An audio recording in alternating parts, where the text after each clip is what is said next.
this. Something has to happen. It's not sustainable, and I'm changing it. You know, the Prime Minister said this weekend to a group of Canadian businessmen, he was at a private meeting, he said that your wish for Canada to be the 51st state is a, quote, real thing. Is it a real thing?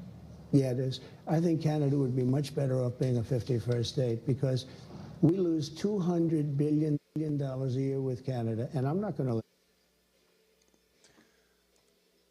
Hello, everybody. My name's Tom Stukas, coming from Sarnia, Ontario, on Monday, February 10th, and that was Donald Trump reiterating his stance on Canada. He's not backing down. He's not joking.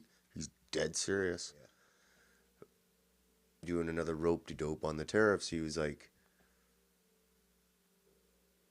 at first it was like they're coming at, what it was, February 1st or whatever, last Monday, and then it's like, okay, we're going to postpone them 30 days, see what we can do on the border, and then everybody was like, oh, wow, it's not, it was just and then now all of a sudden they're back, steel tariffs, aluminum tariffs, basically aimed at Canada, because Canada is the main importer of that stuff to the U.S., they're the biggest importer of it, so apparently from the time last week to when Trump postponed his tariff decision to now, something convinced him that he's like, screw this, I'm just going to do the tariffs.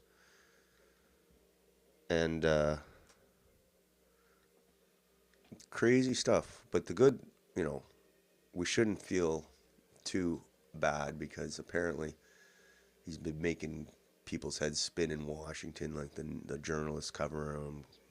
All of them are like dead tired because like the guy never stops and he's always talking and he's making crazy announcements on every subject. And the Democrats, they don't know how to fight that. Like it's too crazy for them. And then you got the Arabs and the Palestinian thing where he's making all these crazy ass statements in Gaza and then he's talking about peace with Iran. Like he's throwing everybody off. Like you can't even bother trying to follow this guy. But you can control what you do. That's all you can to control, really. Me too. I was at the Value Village today, and I always look for something to put on the wall in here that kind of speaks to me. And I saw this at Value Village. It's only $3 too, and it's like it's in perfect shape. And it's like, keep calm, eh? And I was kind of like, you know what? That's the perfect kind of sentiment right now. Keep calm, eh? Like, and I think that's what Trump does. He gets you to really show your hand by acting all crazy. You don't know how to react to that. You're used to conventional approaches and politicians. He's not conventional. That's his nuclear weapon is like disruptor. He's the disruptor in chief. I don't think he wants to invade just yet. If he I think he sees the leadership up here, and we've complained about it for years. He sees it up here, and he's like, how can we work with these people? And he's like, it's better off that they just join us, So I think if we just maybe, let's not, instead of booing the anthem and getting all, patriotic for a bunch of COVID commies who were on our, who were calling people waving a flag 2 years ago Nazis. I'm not going to get on their team. Between the government in Ottawa and the government in Ontario, Canada's biggest province, we're being run into the ground. It's horrible. And I think that's the reason Trump's been shitting on us, because he sees it. He sees that. And he sees it continuing. So they seem to have lost faith in our leadership. And even with Pierre in the wings, they don't seem to be too gaga over him.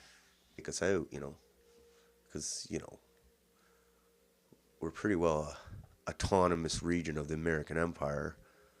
As long as we pay up each time to the boss, we can do whatever we want. But if the envelope's light, this is what happens. Like, what kind of country, biggest city in the country, Toronto, renames the main square Sankofa Square? Doesn't seem like a big deal. But what the hell, Sankova? It was called Young and Dundas, but they changed it because the the guy Dundas was basically falsely, I guess, associated with slaves, but apparently he was anti-slave. I don't know. But the point is, they changed it to Sankova Square, which makes no sense. It's basically a country on self-destruct mode. You know, it sounds like once you start giving up your cultural names and whatever, it's over, you know. Before Trump even mentioned the word tariff, we had like rising separatist sentiment in Alberta, which I have never seen as high as it was. Like people are openly talking about it all the time now. We have a potential resurgence in Quebec with a separatist government poised to win the next election and introduce another referendum. And then we have like in millions of Indians and like ethnic enclaves in Ontario and BC that are building their own power structures there. And I don't see Quebec going into the States because the States ain't gonna, they'll be like Louisiana in no time. They'll be like a tourist attraction. But it'll be all English. They're not gonna do the French only thing in the States. No way. And then, like, let's say Quebec leaves, the Atlantic provinces gravitate towards the States or partly towards Quebec. I don't, probably towards the States. And then Ontario is like got the Indians trying to carve up their own little territory, or Northern Ontario, or who knows. And then you got the West separating, and like that's not all. That's not out of the question scenario. And this is, I'm saying this is before Trump even said the word tariff or before he even got reelected. This was a very real scenario, and it still is. That's really just a testament of the bad leadership we've had in the last 10 years.